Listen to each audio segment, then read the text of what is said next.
Sentido saludo, querido audiencia de la Clínica Periodística Ciudad Bajo la Lupa. Hoy, un programa más que especial y más que técnico ciudadano. Ruth Arregui, bienvenida. Gracias. Una dama ecuatoriana que no necesita presentación. A sus televidentes, a la gente que le sigue, a la gente que sigue el programa.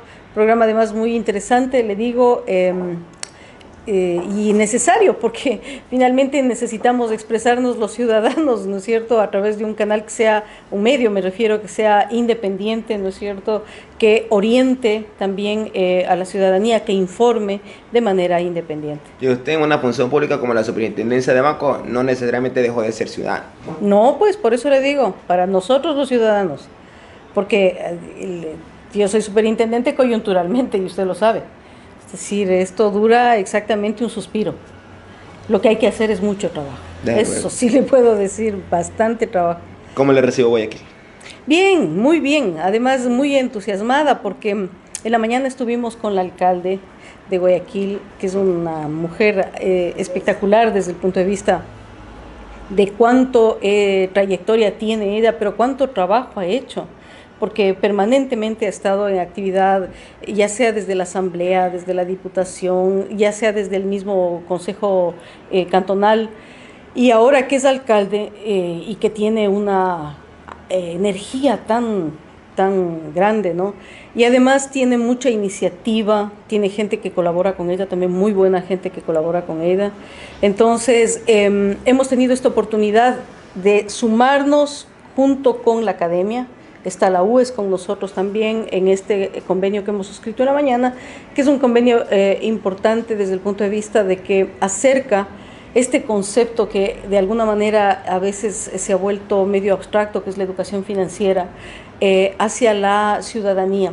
Se evalúa lo pragmático. En principio hacia los funcionarios del municipio, que es, digamos, un primer paso, pero ella, y por eso le decía muy bien, porque ella nos pidió hoy en la mañana que a propósito de este primer convenio lográramos a su vez ampliar el eje de acción hacia los comerciantes de la bahía, decía ella, y yo complementé en el sentido de que ojalá llegáramos a Guayaquil entero. Es decir, no solamente a los comerciantes, sino en general a la ciudadanía. La UES es un primer comienzo. Claro que sí. Primer convenio en su gestión. En esta materia, sí. Sí. ¿Le puedo preguntar algo? ¿Por qué no se hizo antes? Porque los convenios con las universidades estaban pensadas desde otra óptica, no desde la óptica de hacer educación financiera para las propias instituciones, sino, diga usted, hemos hecho nosotros desde antes, muy a pedido, no bajo convenio con algunas instituciones, me refiero a la superintendencia de bancos, ¿no es cierto? Pero esos impactos que son así como muy pequeños, tienen impactos pequeños también. Entonces es mejor hacerlo, la municipalidad de Guayaquil, usted sabe que es una cosa grande, potente, entonces creemos que eso le puede dar mucho más importancia y más alcance, sobre todo a quienes pueden ser beneficiados a través de este convenio. ¿Dónde radica, superintendenta, la importancia de educación financiera? La educación financiera es un pilar dentro de la inclusión financiera. La inclusión financiera tiene 4 pilares. El primero es el acceso a productos y servicios financieros. El acceso tiene dos matices, ¿no? o 2 temas de fondo. El uno, claro, los productos y servicios financieros que son diseñados a partir de la demanda de las personas, ¿no es cierto?, que son diseñados por las instituciones financieras. Es decir, los clientes que requieren de un banco, un servicio o un producto al alcance de ellos. Que puede ser un banco, que puede ser una cooperativa, claro, que puede ser una mutualista, lo que sea una institución financiera. Pero estas instituciones, ¿no es cierto?, de acuerdo a esa demanda, hacen productos y servicios que tienen que ser adecuados a esa demanda. Y adecuados a esa demanda quiere decir que primero sean demandados, es decir, que sean convenientes para los clientes, pero convenientes desde el punto de vista de la bondad que demuestra el producto o servicio, pero también de los precios que tengan los productos y servicios. Esa es la parte de las instituciones financieras. Pero también para el acceso, usted sabe que se necesita en determinados productos y servicios que se usa hoy en día la tecnología, el internet, la banca online, etcétera, la conectividad. Y desgraciadamente aquí en el país hay una brecha todavía. Hay una brecha enorme, y yo Esto lo he dicho antes, pero recién el día martes, me parece que fue, el lunes o martes, el gerente de Telefónica estuvo en una entrevista. José Manuel Casas. Estuvo en una entrevista con Pinar Gotti. Gotti, sí señor. Y él decía, y esto es una tristeza, él decía que nosotros tenemos un rezago de más o menos unos 15 años y que no tenemos precios competitivos en términos de la conectividad, que en Colombia no solo nos llevan la ventaja de los 15 años, sino que además los precios son mucho más baratos. Entonces él decía, claro, ¿por qué se da este tema? Porque los desarrollos que ha habido para la conectividad, la telefonía, etcétera, etcétera, esos desarrollos han sido, no se han dado porque ha sido privilegiado el cobro de impuestos. Entonces, realmente a las telefónicas, en lugar de dejar que inviertan esas utilidades y esos le estaban restringiendo. Claro, en vez de dejarles que inviertan y que con esa inversión puedan desarrollarse, su servicio, etc. desarrollarse de mejor manera la conectividad. Entonces, nada, esos resultados y esas utilidades han servido para pagar los tributos. Consecuencia de ello, entonces, brecha. Claro, porque además tienen un exceso de carga de tributos, ¿no? Y eso ¿a quién le perjudica? A usted, a mí, a todos nosotros. Por eso es que es tan cara la telefonía, primero aquí. Y lo otro es, como no han podido invertir, entonces tiene grandes espacios de cobertura en donde no existe señal. No hay cobertura. Simple y sencillamente hay muchos sitios en el Ecuador en donde usted no tiene cobertura.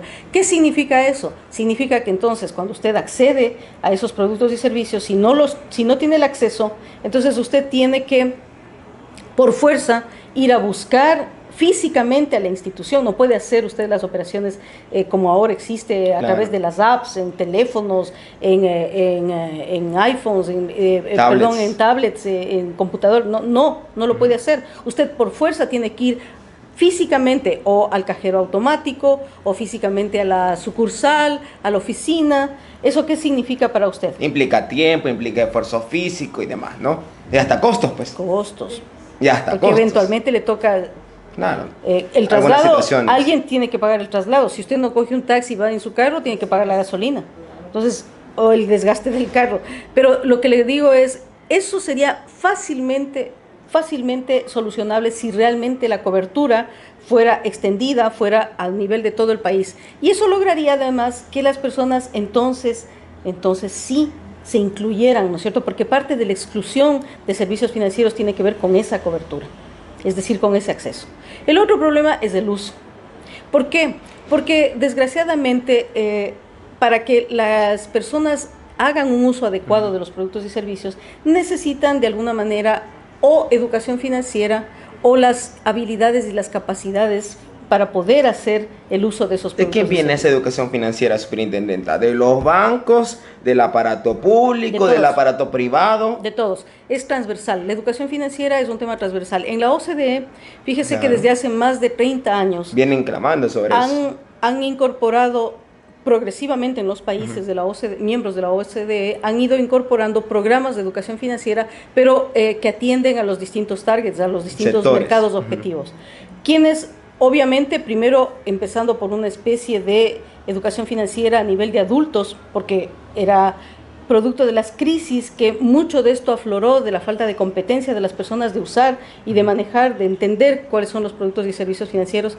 Y entonces empezaron primero con programas de adultos, pero rápidamente se dieron cuenta de que a través de la prueba PISA, que los niños no tenían las competencias y las habilidades matemáticas. Y con eso vacíos iban, pues, ¿no? Y la prueba PISA mide eso, ¿no? Mide la matemática, mide la gramática y mide la lectura. Entonces, esa parte es en donde ellos empezaron a darse cuenta que en realidad los niños no salían con esta habilidad. Por tanto, con la habilidad. Entonces, por tanto, dentro del pensum, del aprendizaje que enseñan ahora los chiquitos, desde muy chiquitos, ¿no? Desde estos maternales, la cercanía con los conceptos del dinero, del valor del dinero, del ahorro, de lo que implica el ahorro. Entonces, con esos conceptos que progresivamente cuando llegan al bachillerato les refuerzan a través de finanzas personales.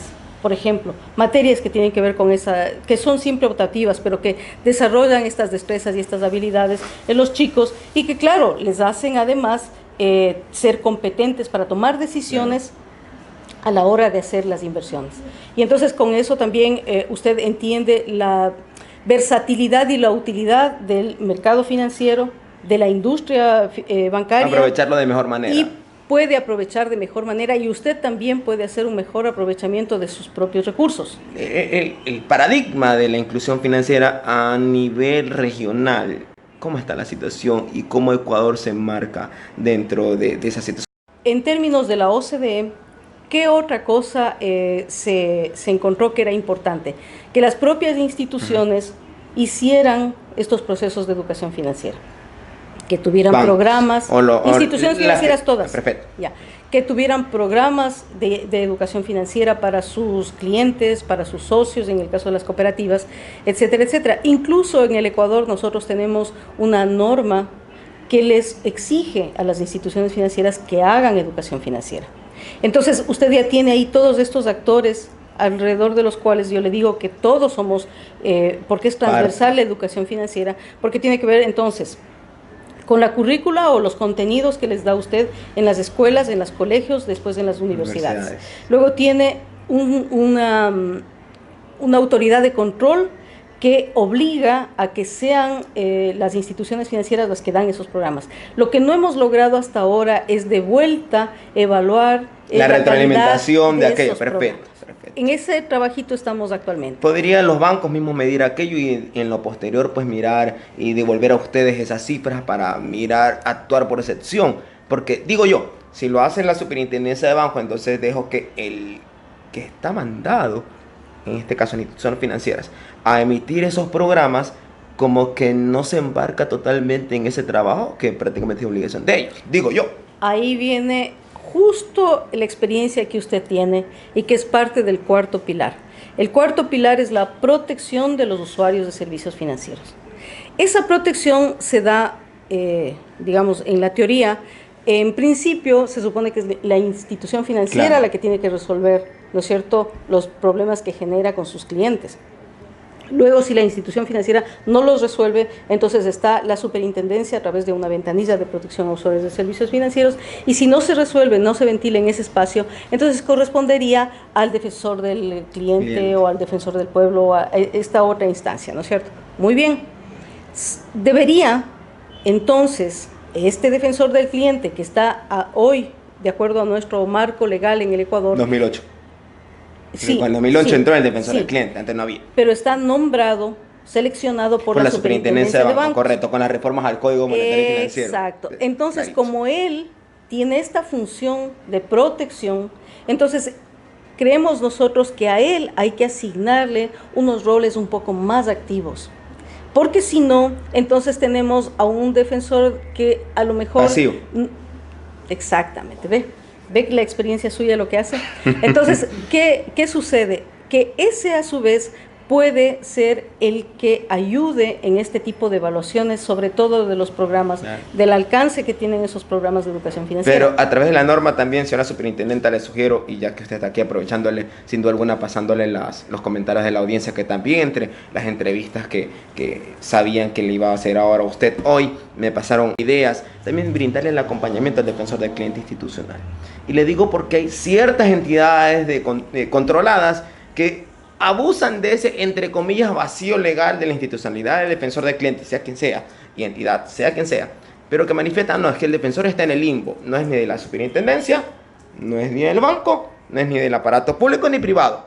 Ergo, entonces, las decisiones, entre comillas, porque son sugerencias o aportes que hace la junta directiva de un banco determinado, no pueden ser escuchadas y pasan simplemente de unas líneas en un informe y quedan allí.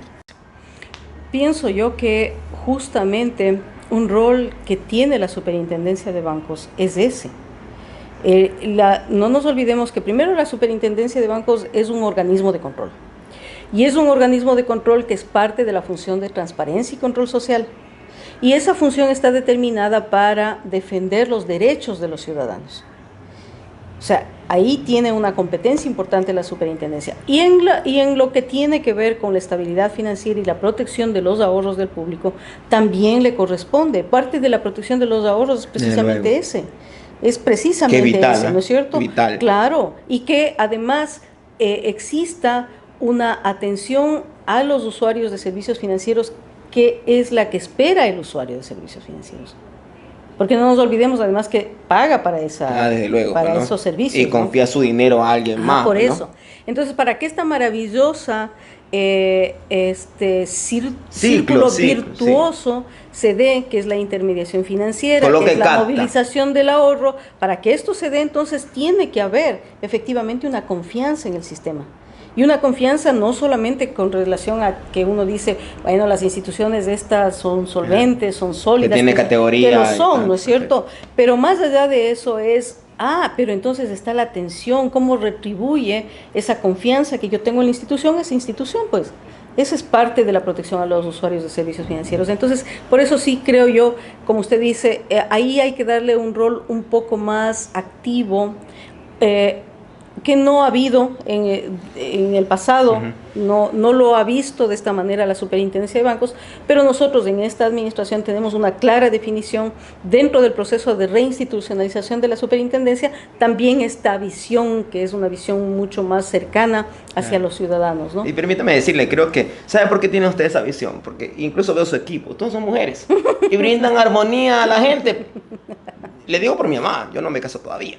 Y el Papa Francisco también manifiesta, la mujer es la que brinda armonía a la administración de la cosa pública y privada. Entonces, por eso creo que ustedes tienen ese pensamiento. Señora superintendenta, incluso la dueña de esta compañía, mujer también. Sí, superintendenta. Que además es exitoso y felicitaciones. De paso, gracias. Superintendenta, el cuadro que está allí, que insisto, me llama a ver. A este es al que... ¿Cómo está Ecuador a nivel de ese estudio comparativo regional? Verá. Primero le tengo que explicar un poquito quién es el Global Findex. Verá, el Global Findex es una institución que está adscrita al Banco Mundial. Es el que levanta los indicadores de inclusión financiera. Perfecto. ¿Ya? A nivel mundial. Es seriecito el caso. Es seriecito, pero además es bien interesante esta estadística porque la metodología de trabajo del Global es levantar los datos estadísticos en cada uno de los países, pero hacerlo de manera contrastada, es decir, verificada. Eso es contrastado. Entonces, como es un proceso muy caro el hacer estadística contrastada, porque hay que hacer las evaluaciones, las encuestas en cada uno de los países, etcétera, entonces eso le toma, primero, mucho dinero invertido, pero además le toma mucho tiempo. Entonces, por eso es que las mediciones se hacen cada 2, 3 años. Claro. Entonces, nosotros tenemos que mientras la data es más exacta, es más cara. Claro. Entonces nosotros tenemos unos indicadores y unas mediciones que ha hecho el Global Findex en el 2011, en el 2014 y en el 2017. Correspondería ser para el 2021, me parece que el próximo. Pero es por esa razón, por ser información contrastada o datos contrastados, es absolutamente fiable. ¿Ya? Entonces, por eso usamos nosotros en general este tipo de información. ¿Qué tenemos aquí? Hemos puesto nada más que una comparación con los amigos de Chile, con el promedio de América Latina, con lo que es la zona euro y con la OCDE. ¿Estamos bien o estamos mal? No, pues estamos, con relación de manera comparada, mal. Porque mientras Chile, por ejemplo, en lo que es el tener una cuenta, que las personas tengan una cuenta en una institución financiera, en Chile están en el 73.8%, que es casi el 74%. De 10, 7 tienen cuenta. Ya. Eso. Nosotros estamos en el 50.9. De 10, 5. Sí. Y entonces también podemos ver que en la forma como hemos ido creciendo, en el año 2011 Chile estaba en el 42% y ha llegado al 73%.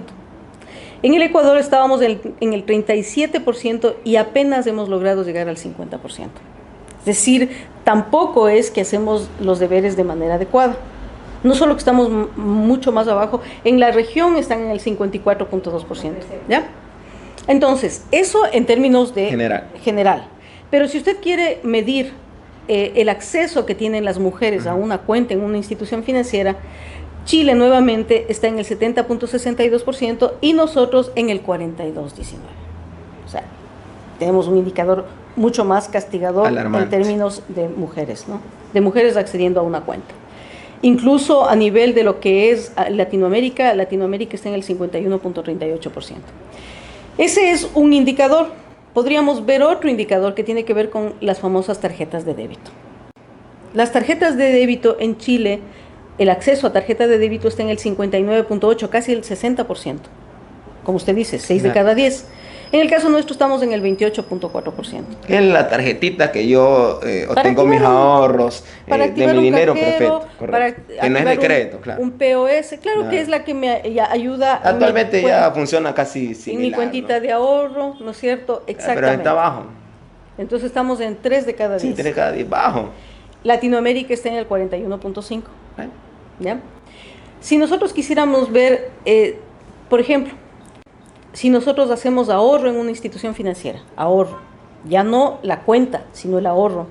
El ahorro resulta, esto ya es uso, ¿no? Un tema de cultura. Exacto. En el caso de Chile, ellos están en el 21% y nosotros estamos en el 12%, es decir, en la mitad.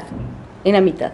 Y si nosotros tomáramos en cuenta el nivel de préstamos que tenemos en una institución financiera, que es nada más referencial, ¿no? No, okay. No es lo saludable, claro, tener los préstamos, tampoco es una barbaridad tener préstamos, por la única forma de financiarse en general en la vida para progresar es con préstamos, ¿no es cierto? Ellos están en el 13% y nosotros estamos en el 11%. O sea, fíjese la diferencia, ¿no? Aquí hay una mayor cultura de ahorro en Chile, ¿no es cierto?, y nosotros tenemos una menor cultura de ahorro. Pero en términos de préstamos estamos muy parecidos. Eso demuestra que no hay una buena educación financiera. El asunto es cómo paga ese préstamo. Pues, exactamente. Superintendente. El último indicador que salió recién hace 2 semanas, que es este que hace el microscopio global, que es el que mide en cambio el entorno para la inclusión financiera. Nosotros estamos ahora en el puesto, en el 2019, en esta medición que salió hace 2 semanas, estamos en el puesto 26. 26 de 55 países, lo cual es muy malo, en el puesto 26 de 55 países. Pero es peor todavía si uno mira de manera comparada en dónde estábamos en el 2008. En el 2008 nosotros estábamos en el puesto número 3. Es decir, en todos estos años hemos caído 23 puestos.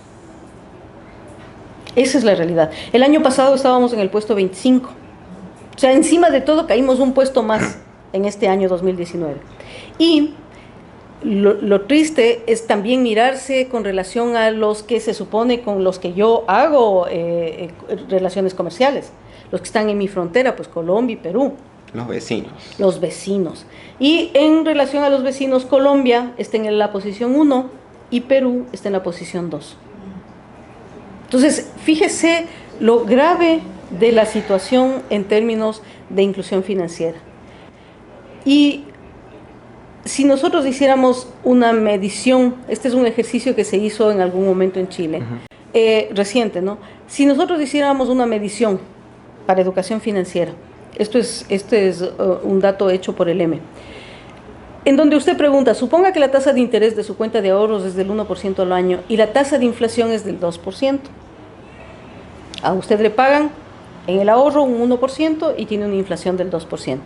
La pregunta es, después de un año, ¿debería poder comprar más, igual o menos que antes? ¿Qué dijo la gente?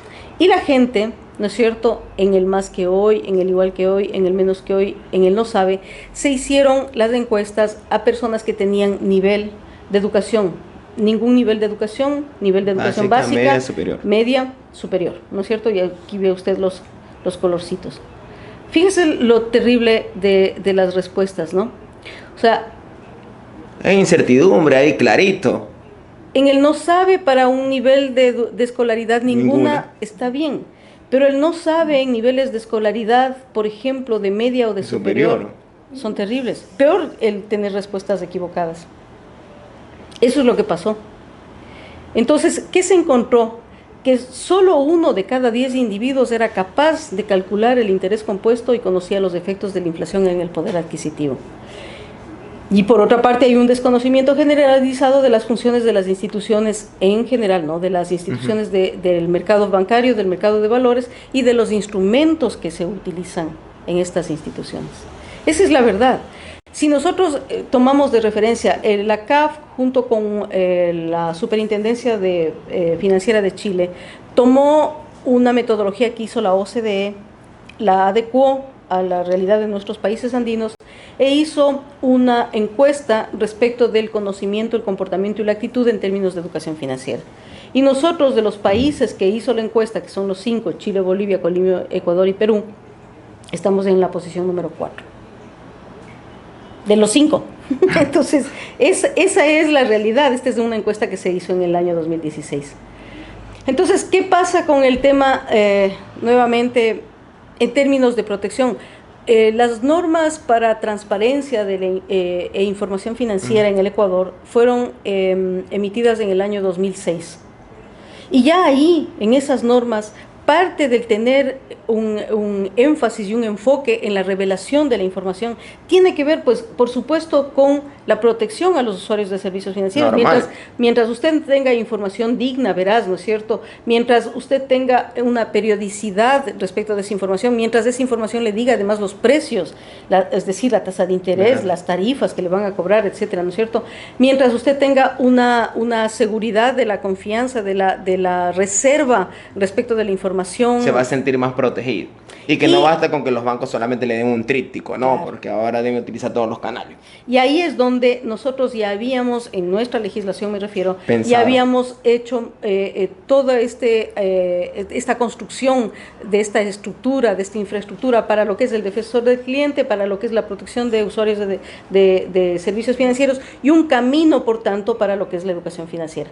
Es decir, una serie de cosas que tienen que ver con la transparencia de la información, pero que nos ayudan en la construcción de mejorar la inclusión financiera. Porque hay gente que dice, bueno, con esos indicadores no hemos hecho nada. No, sí hemos hecho.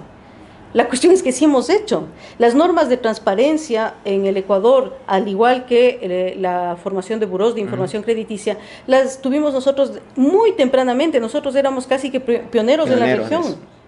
Éramos casi que pioneros en la región en el año 2006. Y se hizo incluso con el apoyo y la colaboración del Banco Interamericano de Desarrollo en su momento. Fíjese, pero claro, si usted hace por una parte unas cositas, es como cuando dice que borra con el codo lo que hace con la mano. Claro, si hace unas cosas y no hace importantes y después hace otros marcos legales que lo que van es dañando o van dañando esto que usted ya hizo muy bien. Por ejemplo, el tema de los burós de crédito. Eso fue terrible. Casi desaparecen los burós de crédito.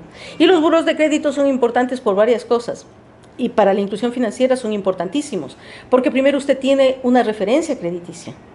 Y la referencia crediticia hace muchas cosas. Primero le abre las puertas, efectivamente, ¿no es cierto?, para la concesión de los créditos o la calificación crediticia suyo, de riesgo. Muy bien. Pero lo otro que hace es, entonces también le abarata costos. Porque esa información está procesada, ¿no es cierto?, de manera agregada, que es el trabajo que hacen los burós, y además hacen una explotación de esos datos en distintos productos y servicios que les dan a las entidades bancarias. Si cada institución bancaria hace eso, resulta carísimo, porque le toca hacer a cada institución, y si cada institución lo hace, este precio, este valor de hacerlo dentro de cada institución, incrementa los precios. Y se lo trasladarán al usuario. Pero claro, pues es un negocio. Claro, no ve que es un producto y servicio el que le están brindando a usted. Y si es un producto y servicio tiene un valor, no es gratis. Claro. Eso también la gente tiene que ser consciente. Eso es parte de la educación financiera. Pero ¿por qué es importante entonces? Porque usted entonces va a tener la capacidad de diferenciar, de discernir, de tomar decisiones informadas y saber si voy a esta institución o voy a esta otra institución, a cuál me conviene, en dónde están los productos que yo realmente necesito o los servicios que necesito de una institución financiera y poder escoger, poder seleccionar, ¿no es cierto? Eso es lo importante. Hacemos una pausa, recordarnos a ustedes, querida audiencia, además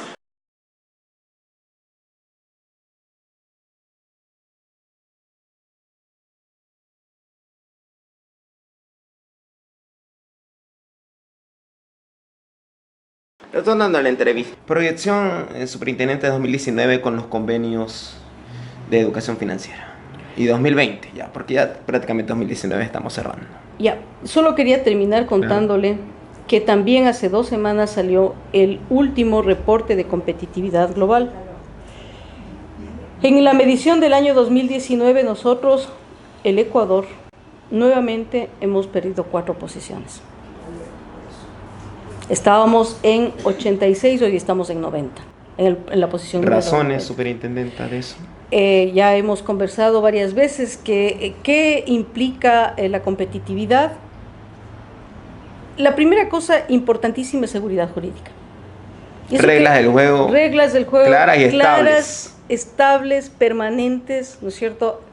Si usted va a invertir... Para el interno como para el externo, ¿eh? Claro, si usted va a invertir en una industria, en un negocio, cualquiera que sea, usted tiene que tener la seguridad, la certeza jurídica de que esa inversión va a estar ahí segura y va a retornar de que va a con generar dinero. Los retornos que usted proyecte. Y así generó trabajo. Exactamente. Y no que a los 2 años, a los 3 años a usted le van a venir a decir, vea, aquí ya no, esto no funciona así, va a funcionar de otra manera. O sabe qué, yo mañana me invento un impuesto para usted. O sabe qué, es decir, una serie de condiciones que después a usted no le van a permitir retornar lo que usted ha invertido.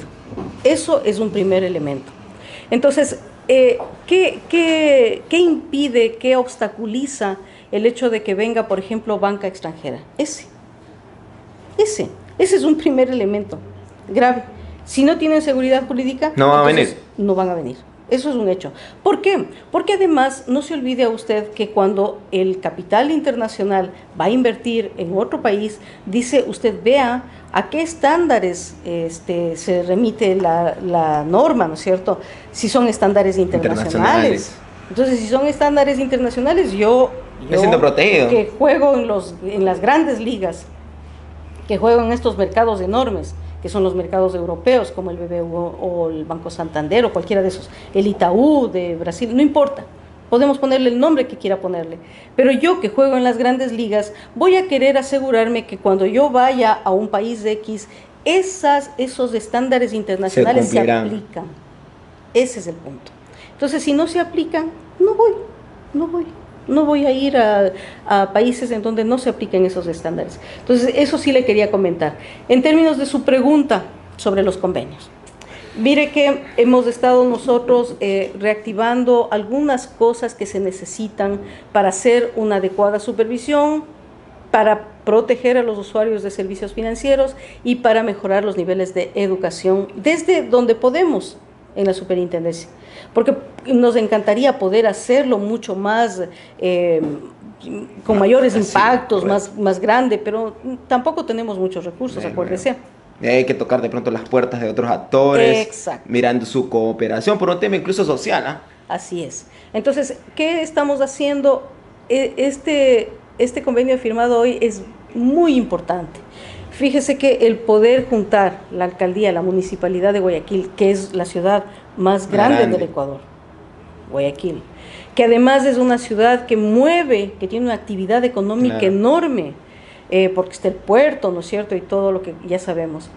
Y de otro lado, la academia, que es la Universidad Espíritu Santo, la UES. Entonces, para nosotros como Superintendencia de Bancos, eso nos da una oportunidad muy, muy grande de poder aplicar todas estas herramientas que nosotros desde la Superintendencia de Bancos hemos desarrollado, hemos trabajado como autoridad de control que somos, ¿no? Y además porque tenemos la posibilidad también de recoger mejores prácticas de otras superintendencias en otros países. Entonces, con esta técnica, con este conocimiento, el poder aportar, el poder apoyar y el poder realmente hacer un trabajo importante de educación financiera, que empieza, cierto es, por los empleados del municipio, pero que tiene la proyección grande de poder ir hacia los comerciantes y hacia Guayaquil. ¿Será bienvenida a las demás universidades en la superintendencia para estos convenios? Claro que sí.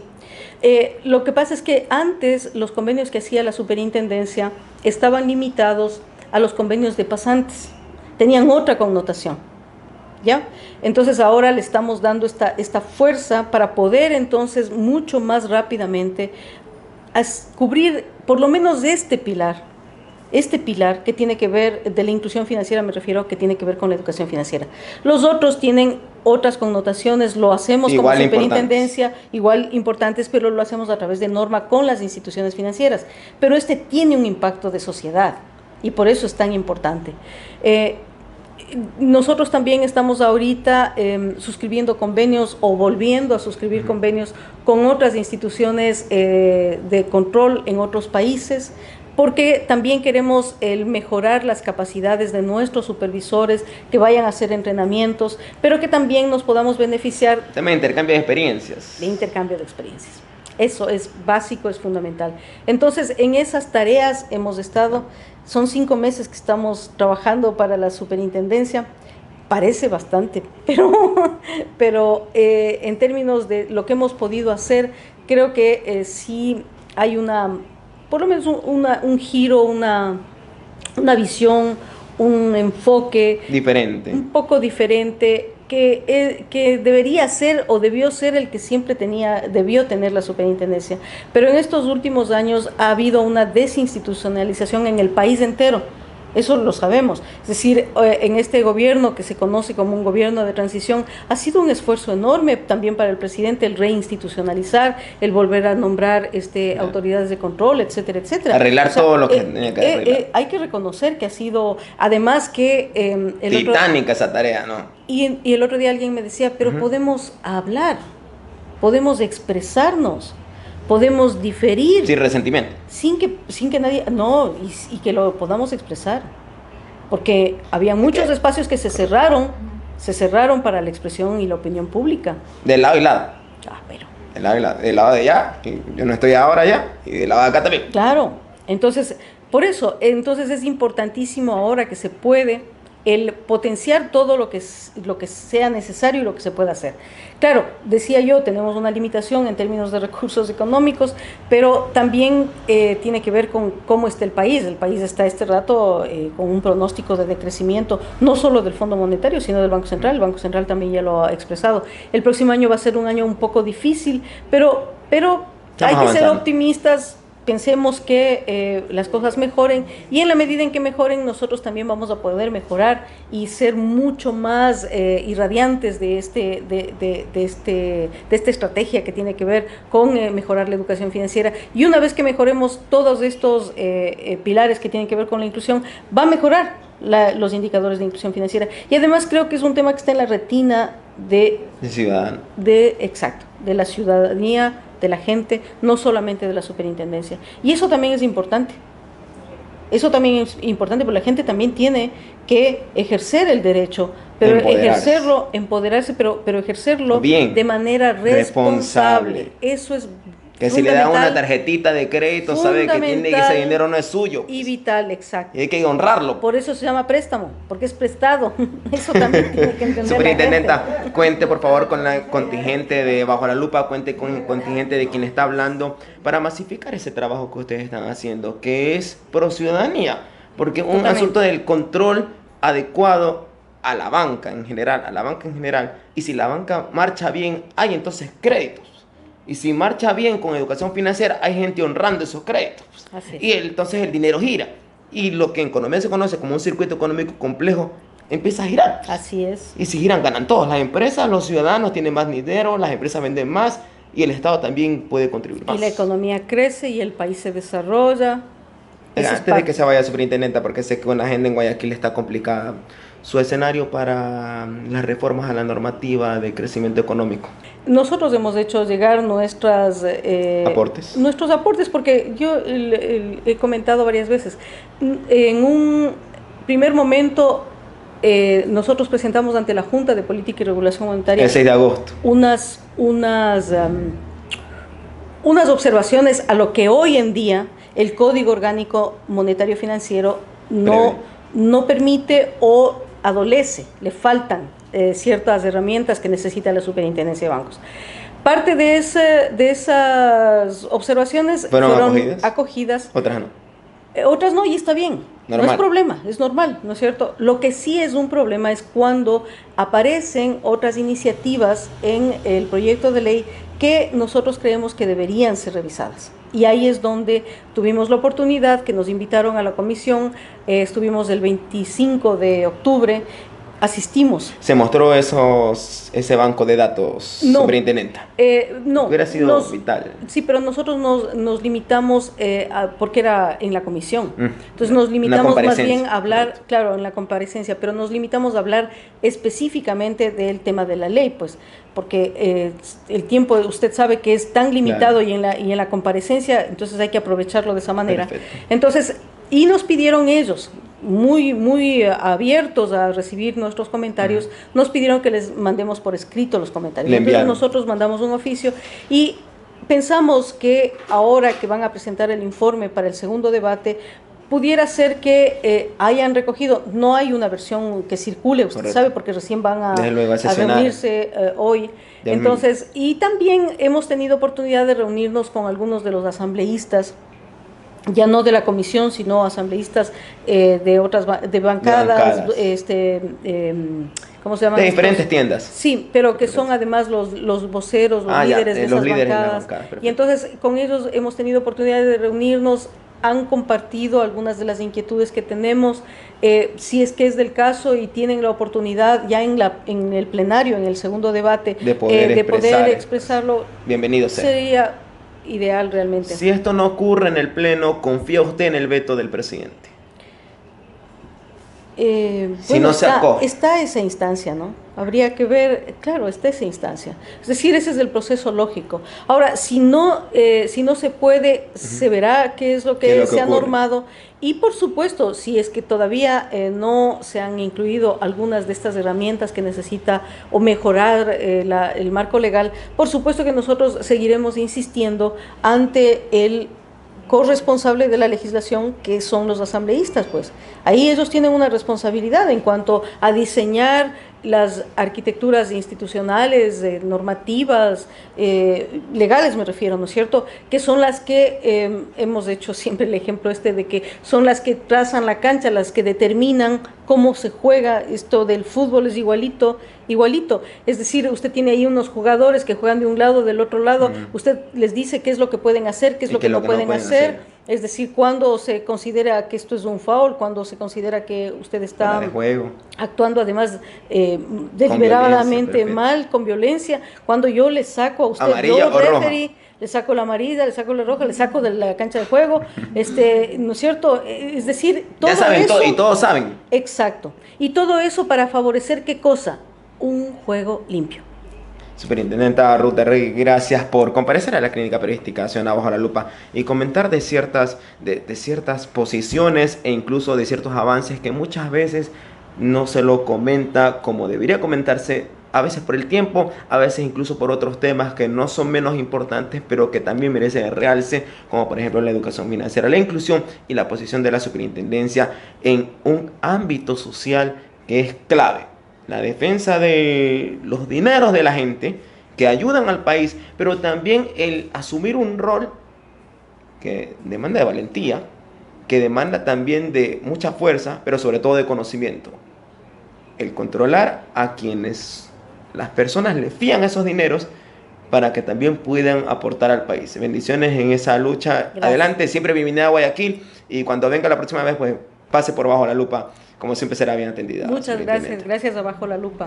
Gracias, estimada audiencia, Gracias. por esta entrevista. Hago una pausa, te parar con usted. Háganse muy bien, Dios bendiga América. Hasta la vuelta.